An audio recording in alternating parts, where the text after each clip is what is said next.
बोलिए श्री सदगुरुदेव भगवान की जय। श्री गुरु चरण सरोज रज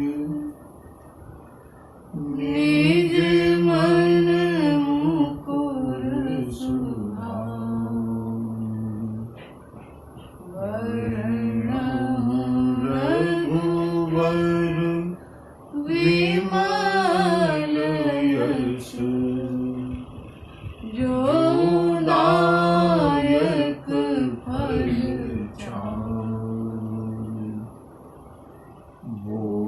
बुद्धिहीन तनु जानिके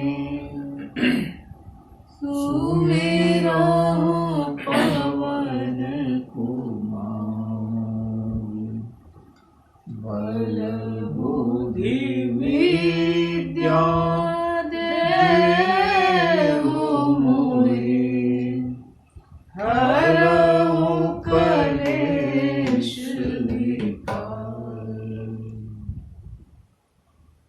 प्रेम के साथ विवाह भगवान नाम संकीर्तन।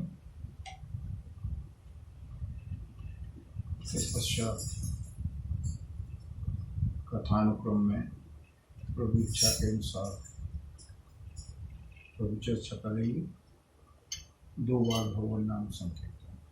हरे राम राम राम सीता राम राम राम।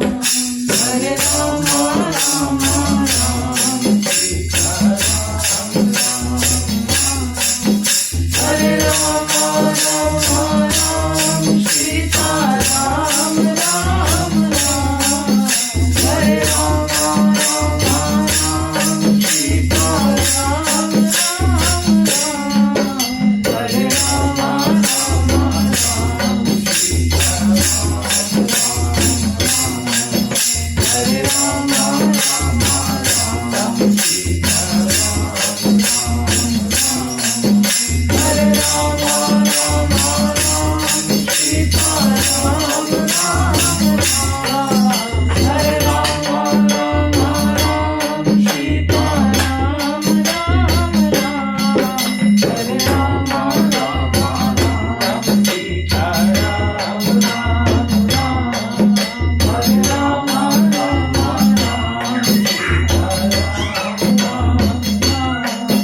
हरे राम राम राम सीता राम राम राम। हरे राम राम राम सीता राम राम राम। हरे राम हरे राम हरे राम राम राम सीता राम राम राम। हरे राम राम राम सीता राम राम। हरे राम राम राम सीता राम राम राम। हरे राम राम राम सीता राम राम राम। बोलिए सियावर रामचंद्र की जय। बजरंगबली की जय। बाबा विश्वनाथ की जय।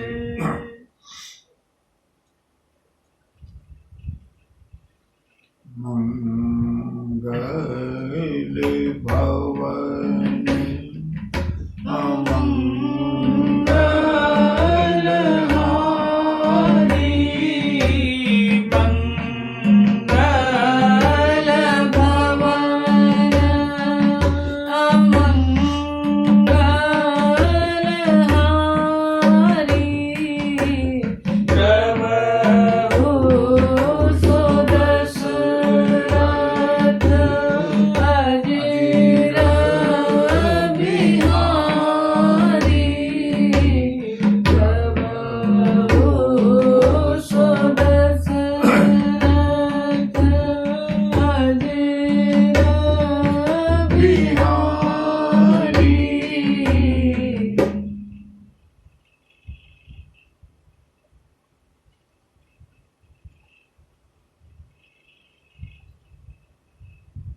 आज कई दिन के बाद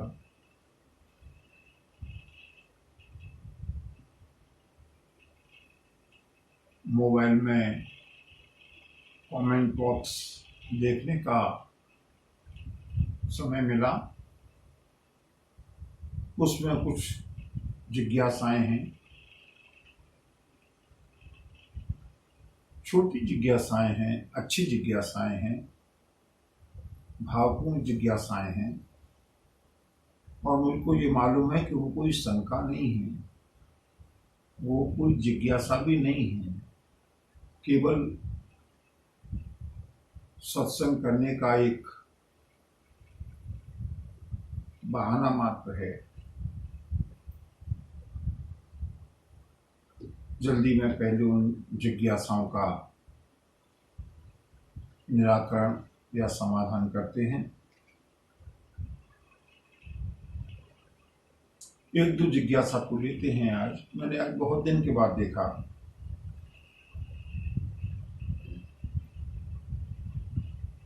लोगों को शायद निराशा हुई होगी कि हमारी बात पर चर्चा नहीं हुई। क्षमा चाहता हूं, लेकिन मैंने मोबाइल का उपयोग ही बहुत कम हो गया है, इसलिए जो अभी बाद की जिज्ञासा है पहले उसको लेते हैं। जिज्ञासा ये है कि मोक्ष से क्या लाभ है।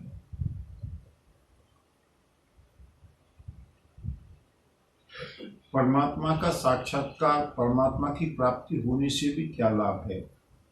बहुत भावपूर्ण जिज्ञासा है, आप सुनकर के चौंकिएगा नहीं।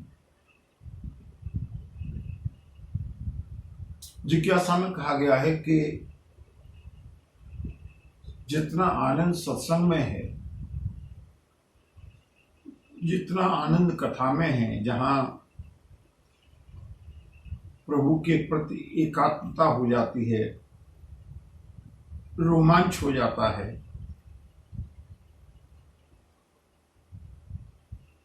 अगर मोक्ष हो गया या मुक्ति हो गई तो हम प्रभु के स्वरूप में लीन हो जाएंगे।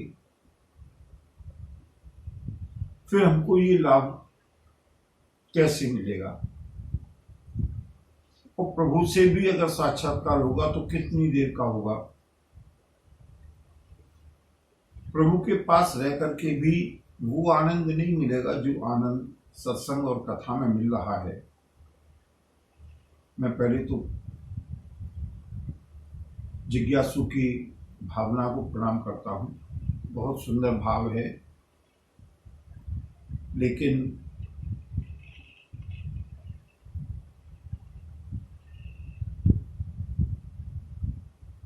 मैं ये जानना चाहता हूं कि मोक्ष का अर्थ क्या है। मोक्ष का अर्थ जो इस स्तर पर चर्चा कर रहे हैं, बाकी तो प्रभु जाने, लेकिन मोक्ष का अर्थ, मोक्ष और मुक्ति दो शब्द हैं, दोनों का अर्थ लगभग एक ही है। मोक्ष शब्द दो अक्षरों से मिलकर बना है। पहला अक्षर है मो और दूसरा अक्षर है छ। मो का अर्थ है मोह और छ का अर्थ है क्षय। मोह का क्षय होना ही मोक्ष है। मोक्ष से क्या लाभ है। जब तक मोक्ष नहीं होगा, मरने के बाद मोक्ष होता है, ये बात कुछ कम समझ में आती है। क्योंकि गोस्वामी जी ने भी लिखा है, श्रीमद् भागवत में भी वर्णन आता है, जीवन मुक्त,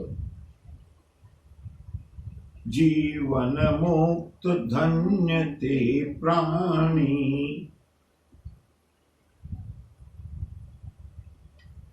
मोह का क्षय हुए बिना तो प्रभु के चरणों में प्रेम होगा ही नहीं।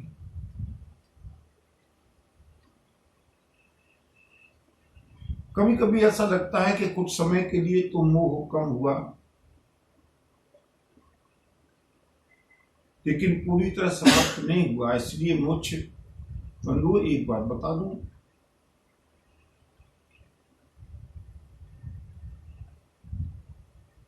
इसके बारे में महर्षि पतंजलि ने अपने योग दर्शन में लिखा है, अभ्यास वैराग्याभ्याम तन्निरोध। इस मोह का जिसका संबंध वृत्तियों से है, इनका निरोध कैसे हो? बोले अभ्यास वैराग्याभ्याम तन्निरोध है। अभ्यास और वैराग्य से उनका निरोध करना चाहिए या होता है। धीरे धीरे पहले कम होगा,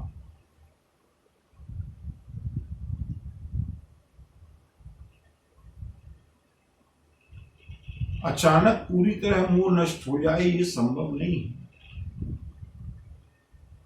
जिस समाज में, जिस परिवार में हम रहते हैं, उसके प्रति हमारी आसक्तियां,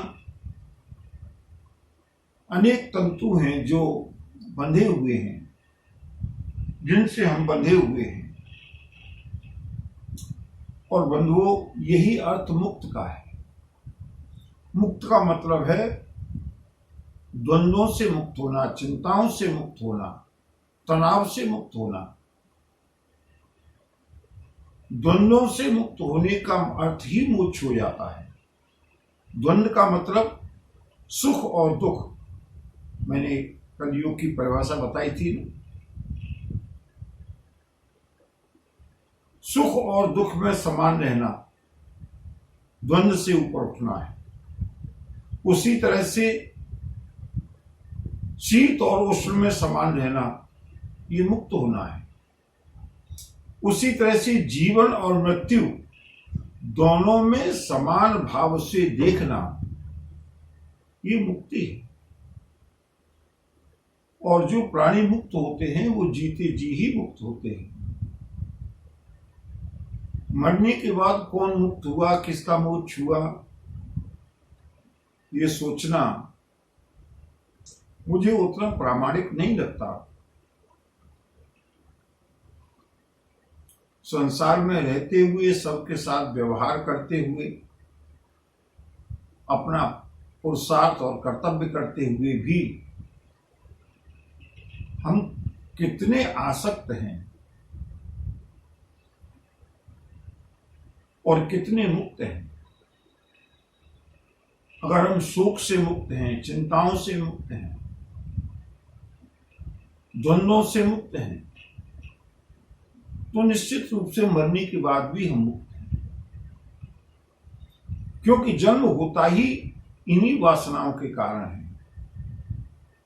अगर ये वासनाओं के तंतु हमारे जीते जी समाप्त हो गए तो पुनर्जन्म का कोई कारण ही नहीं है।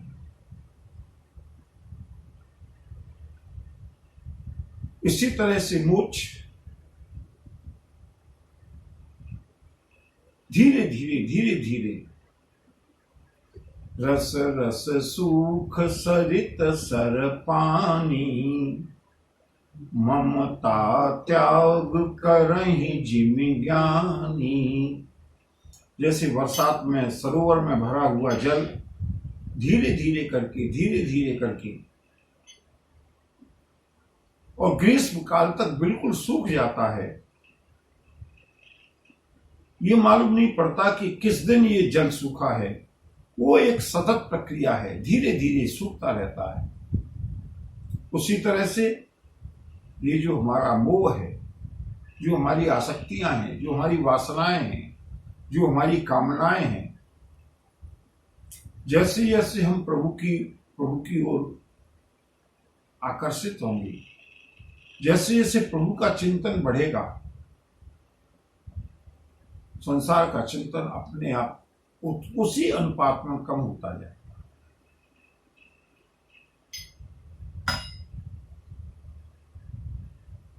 श्रीमद् भागवत में कथा आती है, राजर्षि भरत पहले निरंतर भगवान नारायण का स्मरण और जाप करते थे। धीरे धीरे करके हिरण के बच्चे में उनकी आसक्ति हुई और सने सने प्रभु के चिंतन में समय कम हुआ, हिरण के बच्चे में समय ज्यादा हुआ। कुल मिलाकर के चिंतन उतना ही है, मन एक ही है। हम कितना संसार में लगाते हैं और कितना प्रभु में लगाते हैं, धीरे धीरे करके संसार का चिंतन क्षय होगा, प्रभु की ओर उतना ही चिंतन बढ़ेगा। और इसी मोह के क्षय होने को, जब पूर्ण रूप से मोह, बाकी जन्म होगा नहीं होगा, कहाँ होगा, ये हम अपने वश में नहीं है और इसके विषय में चिंता करनी भी नहीं चाहिए।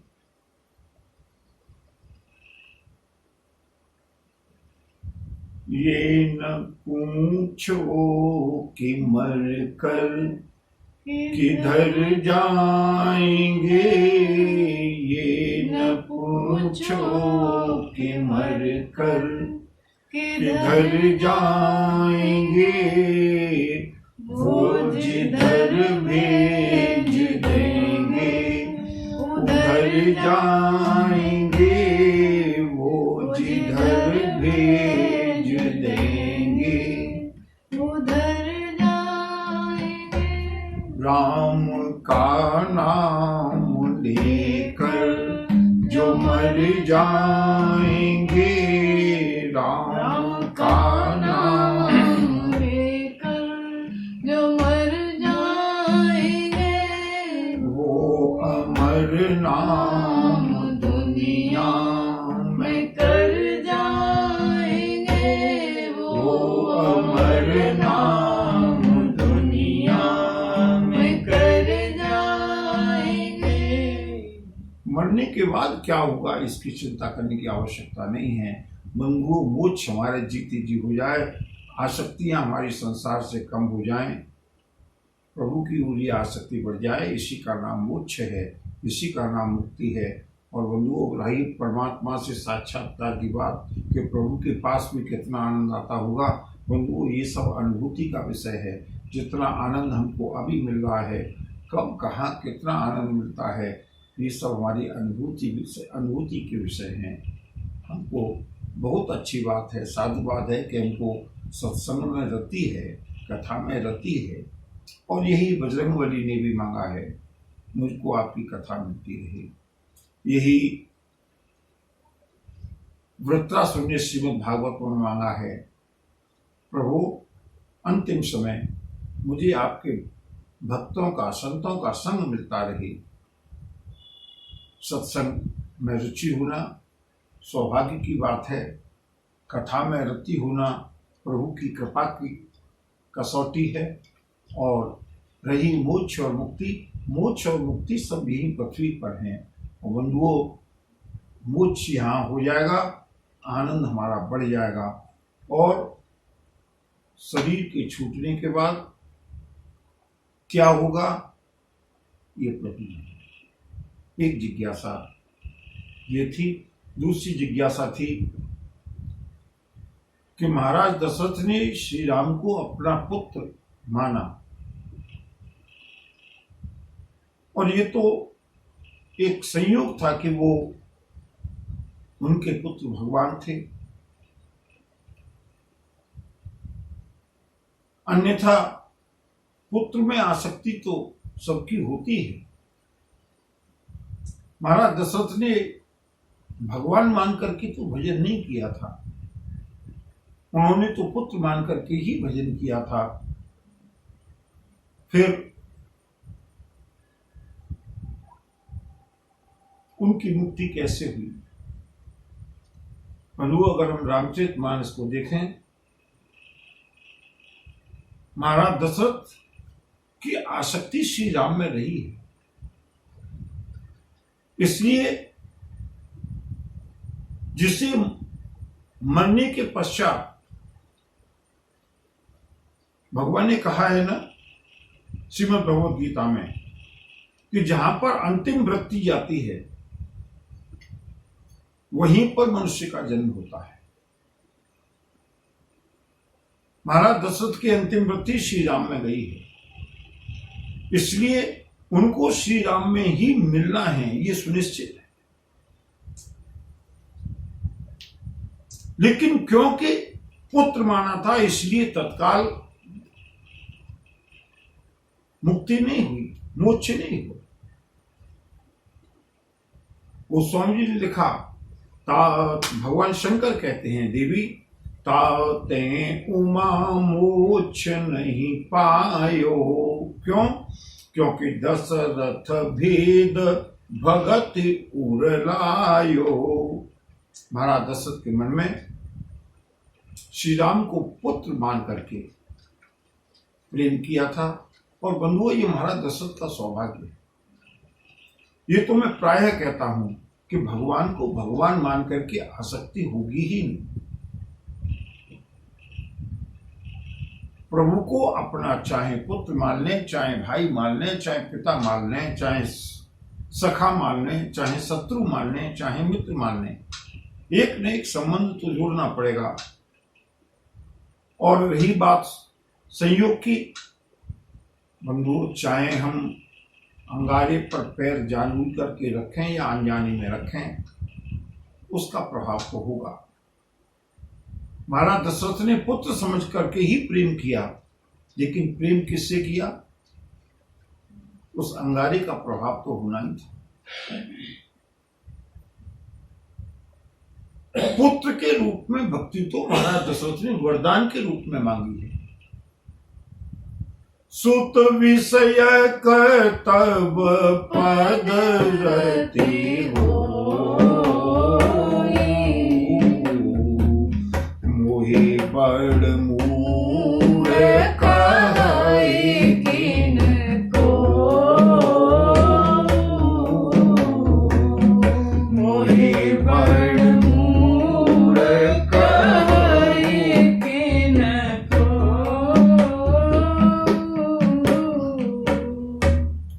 कोई भले ही मुझको अज्ञानी समझता रहे, लेकिन आपसे मेरा प्रेम पुत्र के रूप में।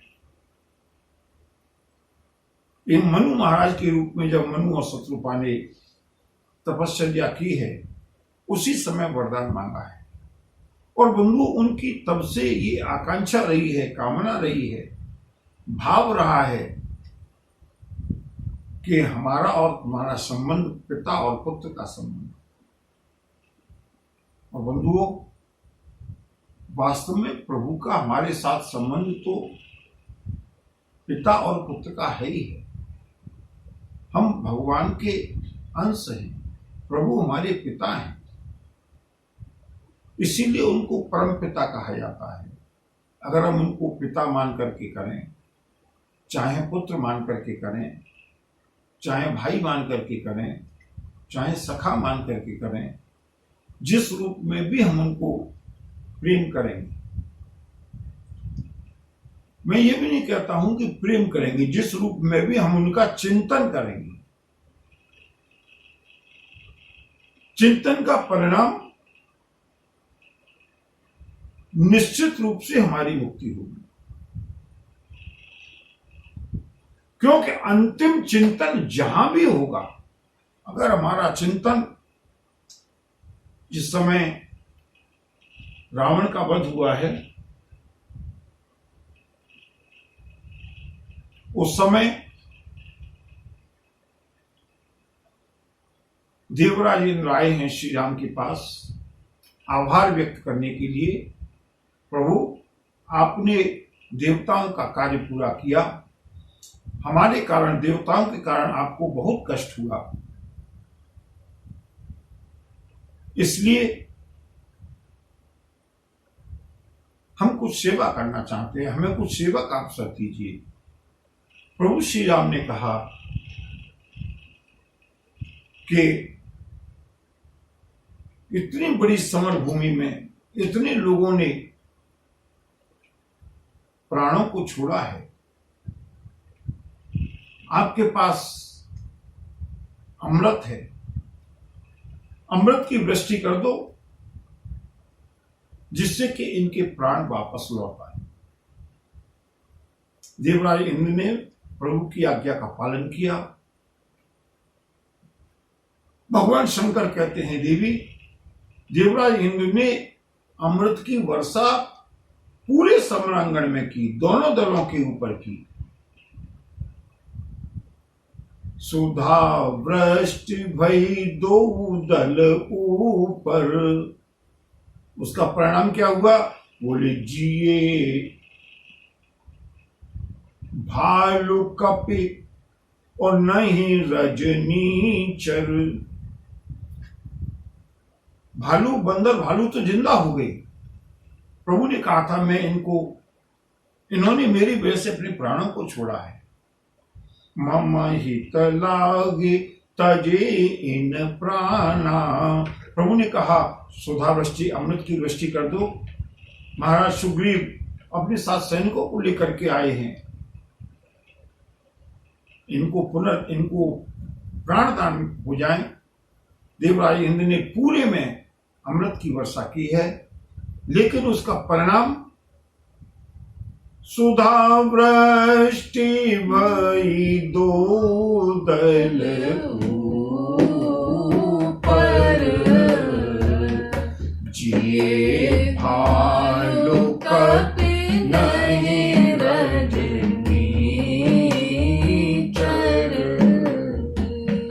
जिए भालू कपि नहीं रजनीचर।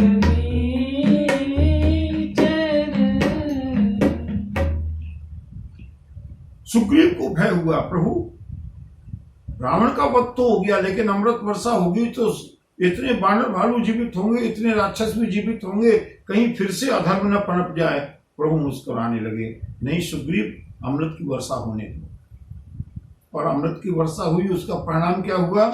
भगवान शंकर कहते हैं, देवी पार्वती, जिए भालू कपि। भालू और बंदर तो जिंदा हो गए, लेकिन नहीं रजनीचर, राक्षस जिंदा नहीं हुए। क्यों नहीं हुए? बोले, रामाकार भये तिनके मन। राक्षसों ने मरते मरते चिंतन श्री राम का किया है। राम कहाँ हैं? राम कहाँ हैं? राम को युद्ध में हराना है। राम राम कहते हुए और राम का चिंतन करते हुए राक्षसों ने प्राणों को छोड़ा है, इसलिए उनका शरीर जीवित नहीं हुआ, मुक्त हो गए। और गोस्वामी जी ने लिखा भी है, जैसे जैसे राक्षसों का वध होता है, प्रभु उनको अपना परम पद देते हैं। क्यों? क्योंकि प्रभु का चिंतन करते करते शरीर को छोड़ा है। बंधुओं, यही तो राम का रामत्व है। कल जो चर्चा चल रही थी ना, प्रभु सम है, प्रभु सम है। प्रभु को किसी से द्वेष नहीं है, रोष नहीं है। मरना सबको है। राम किसी को मारते नहीं। राम का एक ही प्रण है, यही राम का रामत्व है, यही राम में समता है कि राम किसी को नहीं मारते, राम सबको तारते हैं। चाहे वो रावण हो, उसको भी तारा है, चाहे वो राक्षस हो, उनको भी तारा है, चाहे वो कंस हो, उसको भी तारा है, चाहे वो पूतना हो, उसको भी तारा है। रामचरितमानस में एक प्रसंग आता है जिसमें गीधराज जटायु अपने प्राणों को छोड़कर के जाने लगे। प्रभु श्री राम ने कहा, सुनो गीधराज, आप स्वर्ग में जा रहे हैं ना? हाँ, सुनो, वहां पर आपकी पिताश्री से भेंट होगी। वहां पर जाकर के सीता हरण तात जनि कहु पितासन जाय। हे तात, हे गीधराज, मेरी आपसे प्रार्थना है, राम की आपसे प्रार्थना है, क्या कि सीता का हरण हुआ है, ये समाचार जाकर के पिताश्री को मत सुनाना। गीधराज जटायु ने कहा, क्यों? बंधु देखिए कितना सुंदर, ये राम का रामत्व है। इसीलिए कहते हैं प्रभु सम है। किसी को मारने के बहाने तारते हैं और किसी को तारने के सहारे सीधा तारते हैं। प्रभु के अंदर द्वेष नहीं है, चाहे रावण हो चाहे कंस। मुक्त महाराज दशरथ भी हुए हैं बाद में और मुक्त रावण भी हुआ है। दोनों की इंटरमीडिएट स्टेज, माध्यमिक स्थिति दोनों की स्वर्ग में होकर के है। और गीता जटायु भी मुक्त हुए हैं, उनकी भी स्थिति स्वर्ग में होकर के परम पद के लिए है। प्रभु श्री राम ने कहा महाराज दशरथ से, पिताजी से जाकर के ये समाचार मत कहना। क्यों? क्या उत्तर है श्री राम का? राम कहते हैं सुनो गीतराज, सीता हरन पिता सन कहु तात जन जाय, जो मैं राम तो कुल सहित कहई दसानन आय। श्री राम कहते हैं हे गीतराज, सीता के हरण का समाचार जाकर के मत सुनाना, क्योंकि अगर मैं राम हूं, जो मैं राम तो कुल सहित, पूरे परिवार के साथ, पूरे राक्षस कुल के साथ, कहहि दसानन जाय, रावण खुद जाकर के अपनी कुशल समाचार महाराज दशरथ को सुनाएगा। बंधुओं, अर्थ तो हमने पढ़ लिया, लेकिन इसके पीछे रहस्य क्या है, ये इसके पीछे राम का रामत्व क्या है, इसके लिए प्रभु की कृपा क्या है, इसके लिए प्रभु की समता क्या है, वो दर्शनीय है। श्री राम ने घोषणा कर दी, श्री राम ने आरक्षण कर दिया इतने दिन पहले से। सुनो, जहां महाराज दशरथ गए हैं वहीं मैं रावण को भी कुल सहित भेजूंगा। अर्थात जो पद महाराज दशरथ को प्राप्त हुआ है वही पद संपूर्ण राक्षस कुल को रावण के साथ भी प्राप्त होने वाला है। राम को वैर नहीं है। श्री राम के कहने का मतलब ये नहीं है कि मैं इतना बड़ा बलवान हूं जो मैं राम नहीं। प्रभु श्री राम कहते हैं यदि मैं राम हूं, अगर मेरे अंदर कोई वैमनस्य नहीं है, कोई द्वेष नहीं है, कोई आपस में मनमुटाव नहीं है, जहां महाराज दशरथ गए हैं वहीं रावण भी जाएगा। रावण को नरक में नहीं जाना पड़ेगा। जो मैं राम तो कुल सहित कहहि दसानन जाय। ये राम का राम क्यों? क्योंकि चिंतन प्रभु का हुआ। चिंतन किसी भी रूप में हो,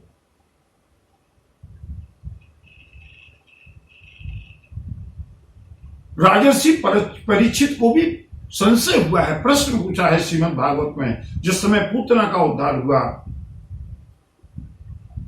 भगवान सुखदेव जी महाराज ने कहा राजन, मेरे बाल मुकुंद ने केवल 6 दिन के हैं श्याम, पूतना का वध करके अंत करके अपने परम पद को भेजा है। वही पद दिया है जो मां यशोदा को मिलने वाला है। राजर्षि परीक्षित ने पूछा गुरुदेव ऐसा क्यों? प्रभु तो अपने भक्तों के लिए वही पद, जो पद एक बालघातनी पूतना को। भगवान सुखदेव जी महाराज ने उनको कितना सुंदर उत्तर दिया है। श्रीमद् भागवत के वो श्लोक पढ़िएगा। भगवान सुखदेव जी महाराज वर्णन करते हैं राजन,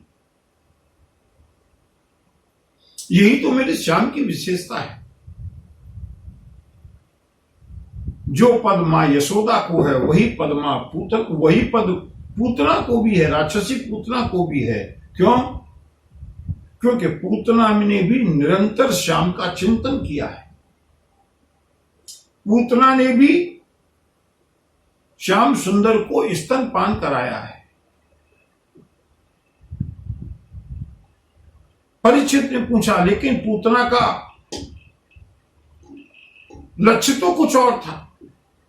पूतना ने तो वैर से चिंतन किया है, पूतना ने तो वैर से स्तनपान कराया है।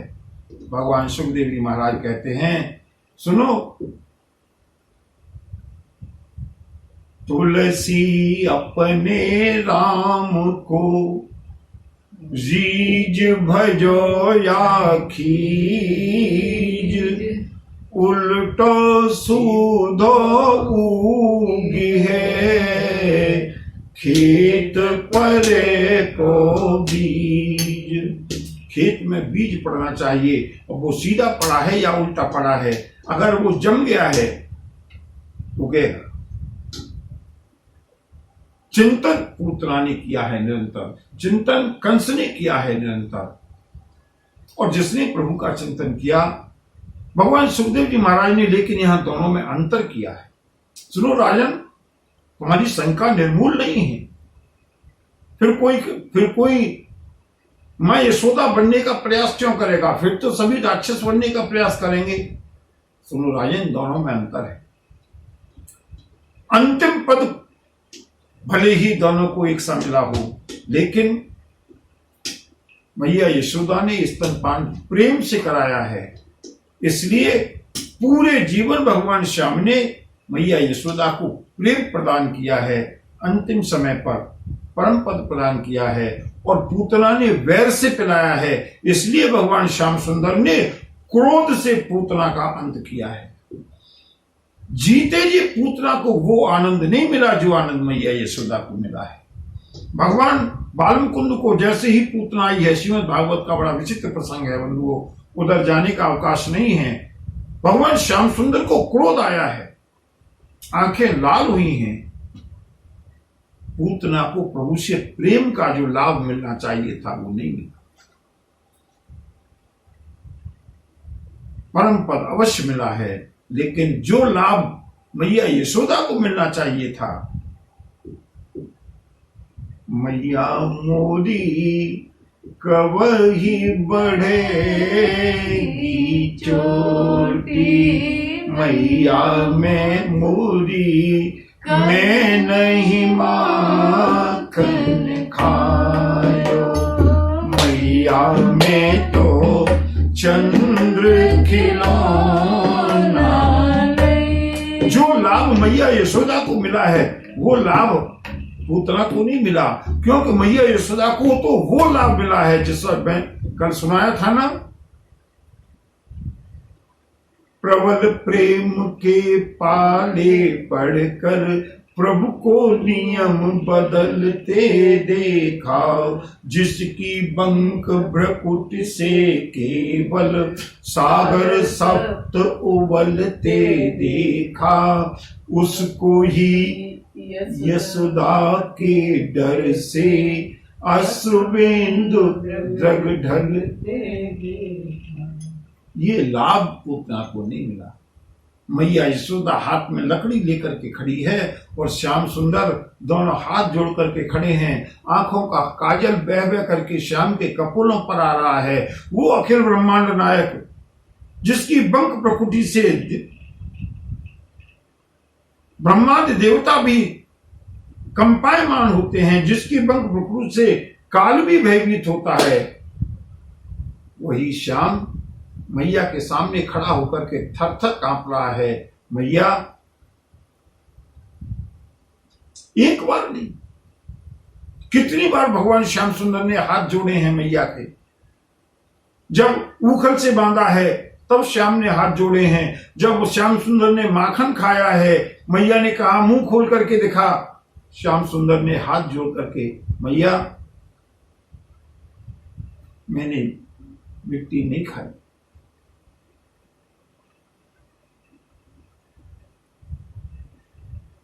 वो जो मन में जिज्ञासाएं थी उनका यथासंभव यथाबुद्धि मैंने समझाने का प्रयास किया है। समझ में अगर आ गया हो तो बहुत अच्छा है, नहीं आ गया हो तो प्रभु की इच्छा और आगे सत्संग करेंगे। धीरे धीरे प्रभु कृपा से सब जिज्ञासाएं शांत होंगी। चलते हैं अपने नित्य क्रम की ओर, कथा के तारतम्य की ओर। और बंधुओं, क्योंकि कथा वास्तव में चित्रकूट यात्रा बहुत लंबी होती जा रही है, आज हम कथा को थोड़ी लगभग आधे से अधिक समय जिज्ञासाओं में चला गया। कोई बात नहीं, वो भी प्रभु चर्चा है, प्रभु कथा है।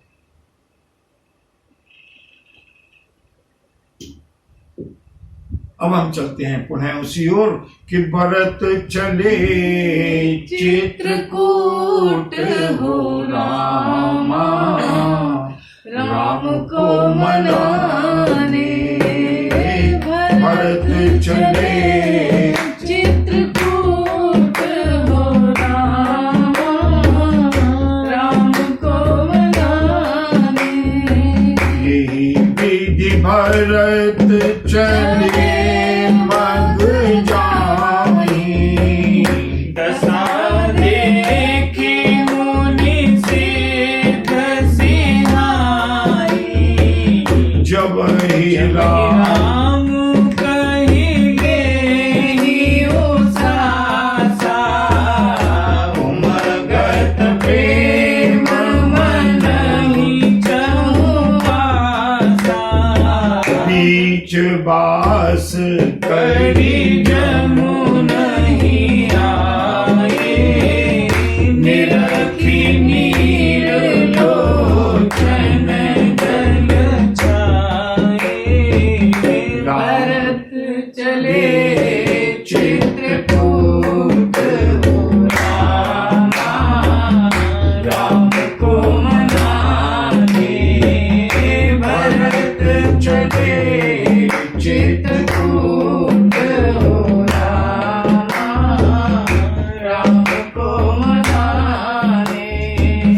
भरत जी का समाज आगे चला है। बार बार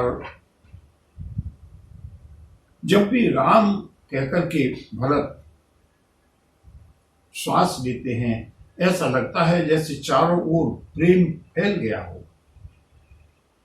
भरत की दशा को देख करके सिद्ध मुनि भी ईर्ष्या करते हैं। और बंधुओं, यात्रा चलते चलते पहुंची है यमुना नदी के किनारे।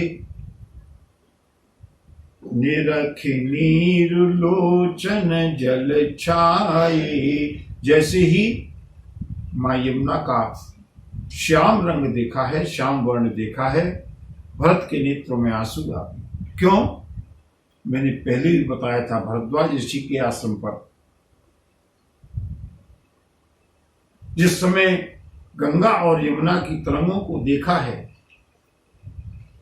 सबकी दृष्टि में गंगा और यमुना का मिलन हो रहा है, लेकिन भरत की दृष्टि में वो गंगा यमुना नहीं है, वो तो भगवती जानकी और प्रभु श्री राम है। बंधुओं, ये प्रियतम का लक्षण है। जब भी हमारा कोई प्रियतम बिछुड़ जाता है या प्रवासी हो जाता है, दूर चला जाता है, उसके एक एक स्मृति चिन्ह को देख करके हमको उसकी याद आती है। आज भरत ने जैसे ही श्याम वर्णा भगवती यमुना को देखा, आंखों में आंसू आ गए। रघुबर वरन बिलो के वर। भरत जी गदगद हो गए हैं। और बंधुओं, यमुना के किनारे पर भरत जी ने विश्राम किया है। रात्रि हो गई। निषाद राज गुह साथ में है।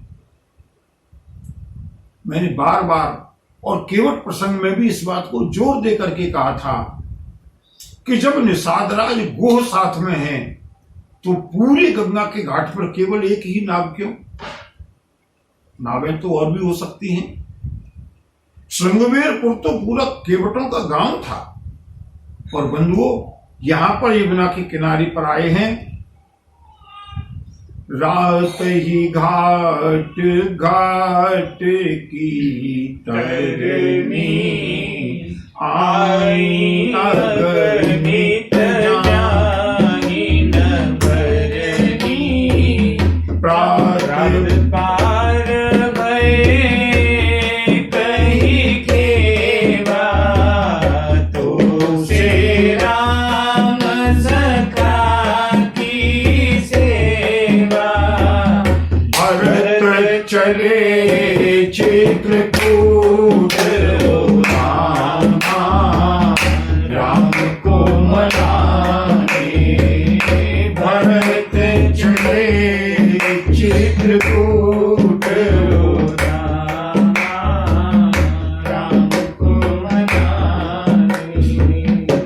निषाद राज गुह के इशारे मात्र से वहां पर इतनी नावें लगी हैं कि यमुना को पार करने के लिए एक ही खेप में प्रात पार भय एक ही खेवा।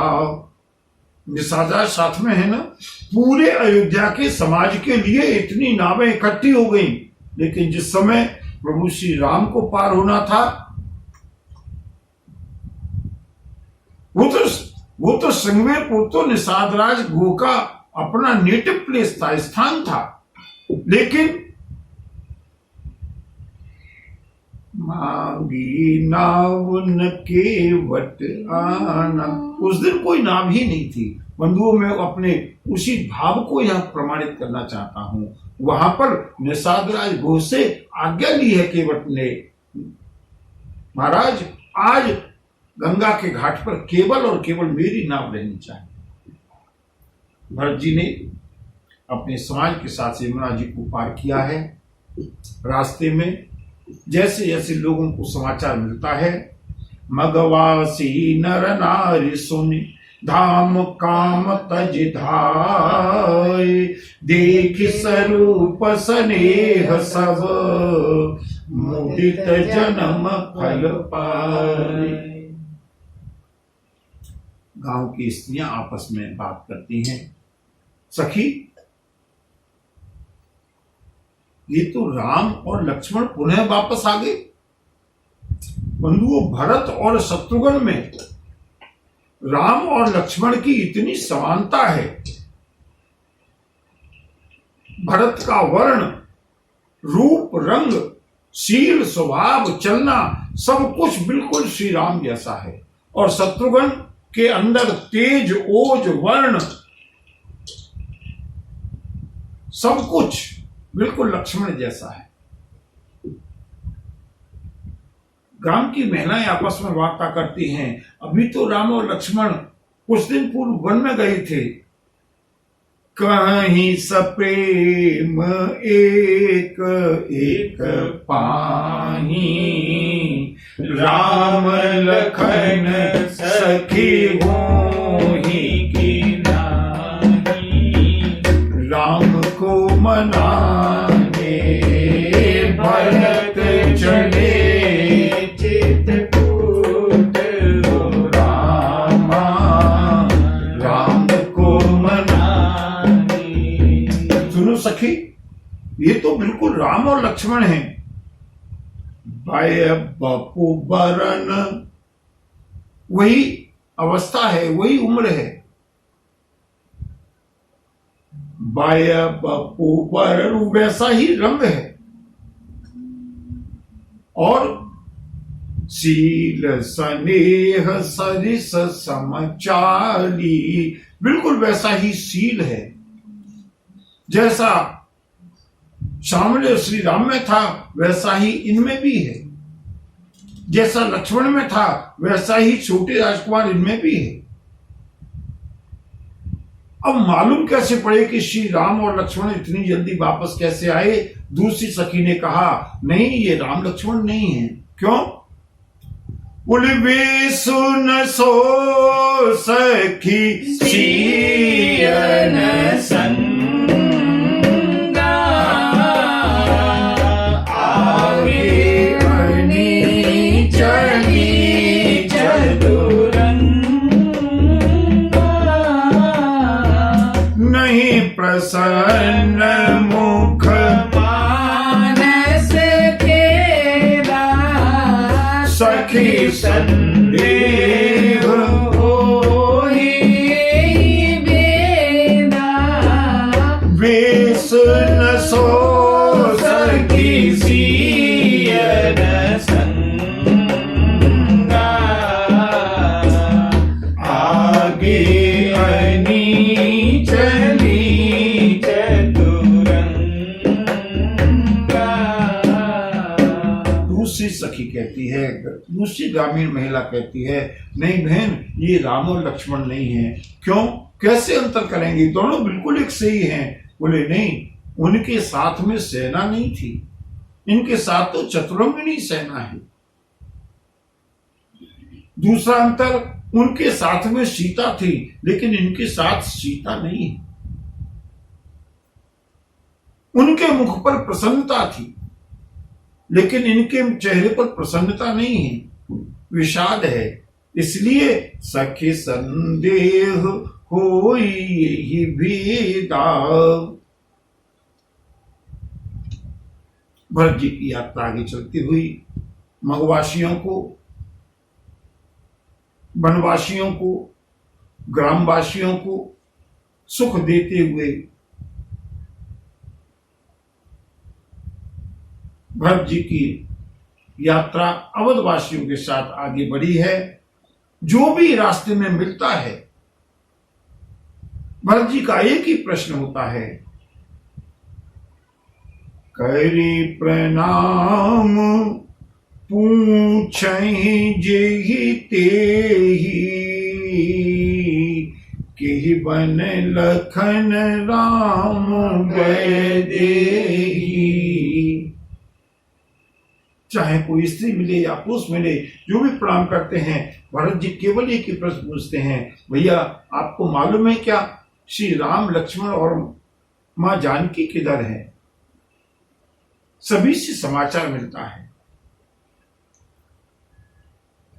भरत जी की यात्रा चित्रकूट की ओर बढ़ती है। बंधुओं, रास्ते में अनेक मंदिर पड़ते हैं, अनेक देवी देवताओं के मंदिर हैं। बंधुओं, क्या भरत की विनम्रता है, लेकिन एक निष्ठा कितनी है। भरत प्रत्येक मंदिर में प्रणाम करते हैं, लेकिन मांगते क्या है? मन ही मन मांगहि वर सिया राम पद सर्व जने, सिया राम पद सर्व जने। रात्रि में विश्राम किया है यमुना पर, प्रातःकाल आगे यात्रा चली है। और बंधुओं, अब भरतलाल अवध के समाज के साथ धीरे धीरे चित्रकूट के निकट पहुंचते जा रहे हैं। सभी को, अवधवासियों को मंगल सगुन होने लगे। राम सिया राम, सिया राम जय जय राम, राम सिया राम, सिया राम जय जय राम। मंगल सगुन होई सब काऊ, हर कहीं सुखद विलोचन बाहु, शिथिल अंग पग मग डगी डोलई, बिरबल बचन प्रेम बस बोलहि। राम सिया राम, सिया राम जय जय राम, राम सिया राम, सिया राम जय जय राम। निषाद राजभू कहते हैं, भरतलाल बस अब तो हम चित्रकूट के निकट ही आ गए, अब तो हम पहुंचने वाले हैं जहां प्रभु श्री राम, लक्ष्मण और भगवती वैदेही निवास कर रहे हैं। और जैसे ही भरत को लगता है कि हम बिल्कुल निकट आ गए,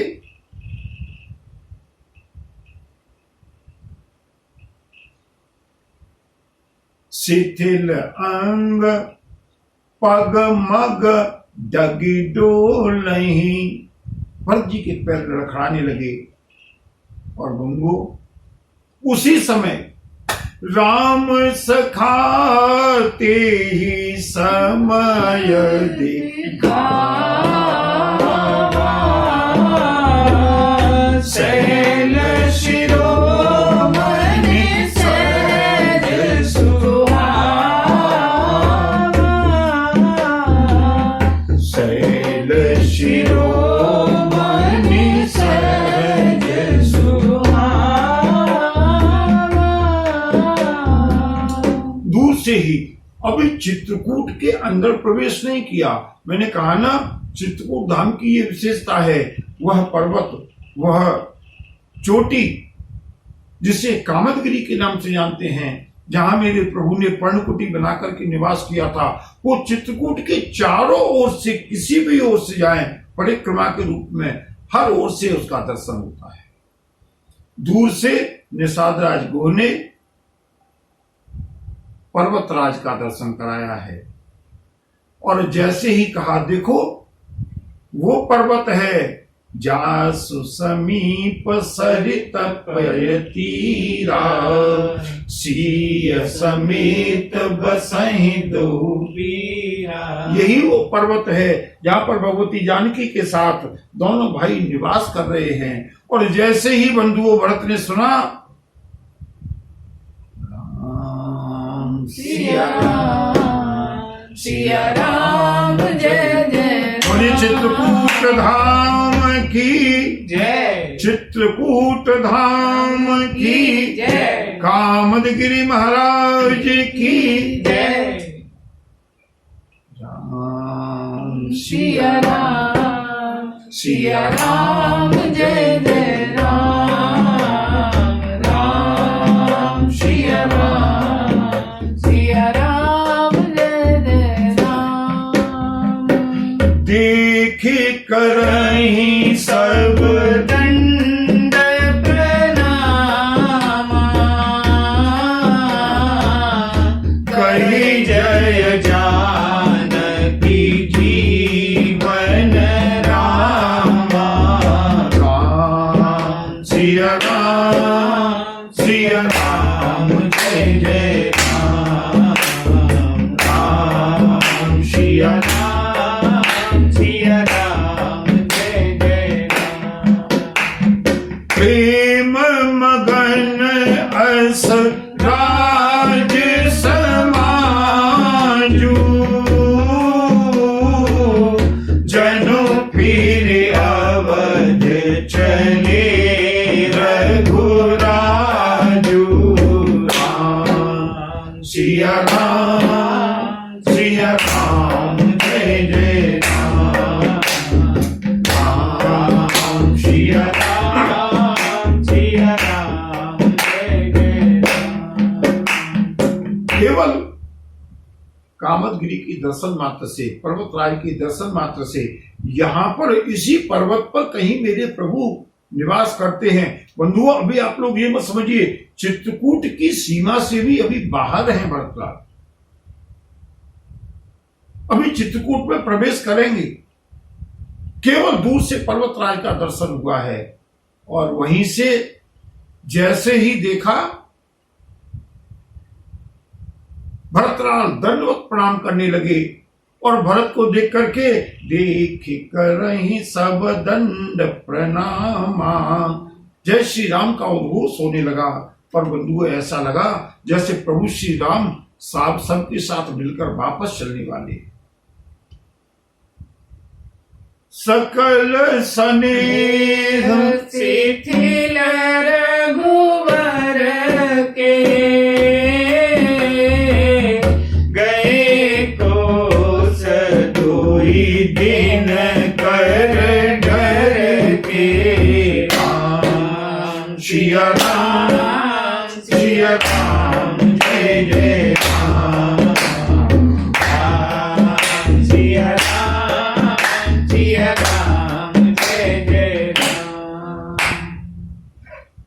भरतलाल जो बड़ी द्रुत गति से आगे बढ़ते हुए यात्रा पूरी करते हुए आ रहे थे, अब उस स्नेह के कारण बंधुओं, मैंने बताया था ना, भक्त की भगवान से मिलने की यात्रा है, और इसका आध्यात्मिक पक्ष हम कल देखेंगे, अगर प्रभु प्रेरणा रही तो। भक्त और भगवान के बीच में साधना की यात्रा कैसे होती है, कहां तक साधना की यात्रा सफल होती है। बंधुओं, भरत जी की साधना अब शिथिल होने लगी प्रेम के कारण। गोस्वामी जी कहते हैं, प्रातः काल चले थे, सायंकाल हो गया, दिनकर ढल के सूर्यास्त होने लगा, और भरतलाल आए केवल 2 कोस की ही यात्रा कर पाए हैं। इधर भरत जी की यात्रा चित्रकूट के निकट, चित्रकूट की सीमा में पहुंचती हुई और बंधुओं उधर उहाँ राम। बंधुओं, एक विशेष बात यहां देखने, एक विशिष्ट काव्य का लालित्य देखने का है। समय हो गया है, मैं 2-4 मिनट में विश्राम करूंगा। काव्य का लालित्य देखिएगा। हमेशा गोस्वामी जी जहां प्रभु श्री राम होते हैं वहां यहां शब्द का प्रयोग करते हैं।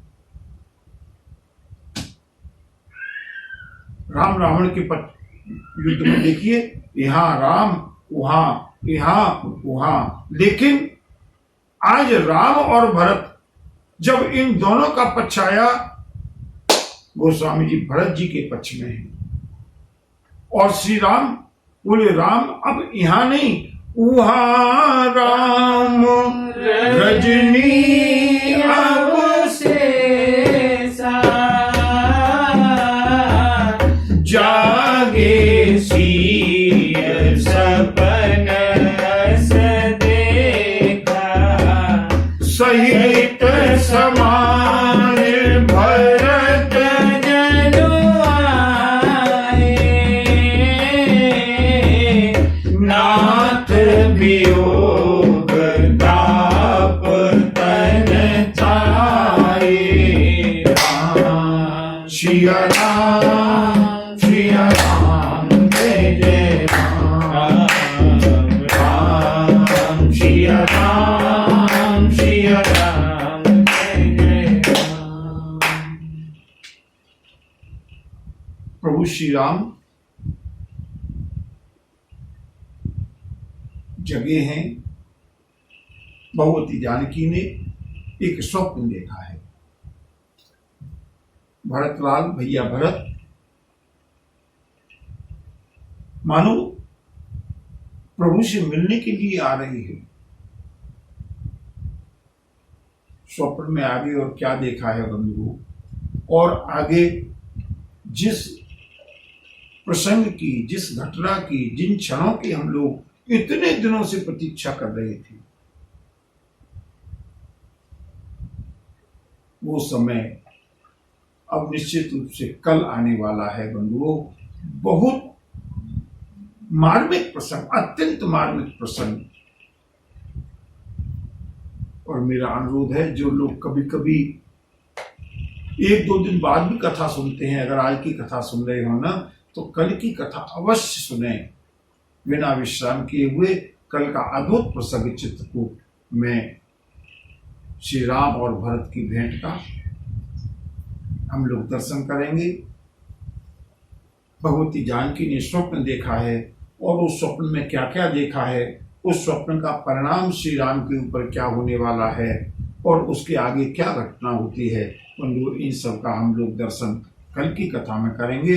और कल की कथा निश्चित रूप से अब तक की जो साल इतने दिन की भरत जी की यात्रा है चित्रकूट धाम की, उसका परिणाम के रूप में हमारे सामने आएगी। बोलिए भक्तवत्सल भगवान की जय। नमः पार्वती पतये हर हर महादेव।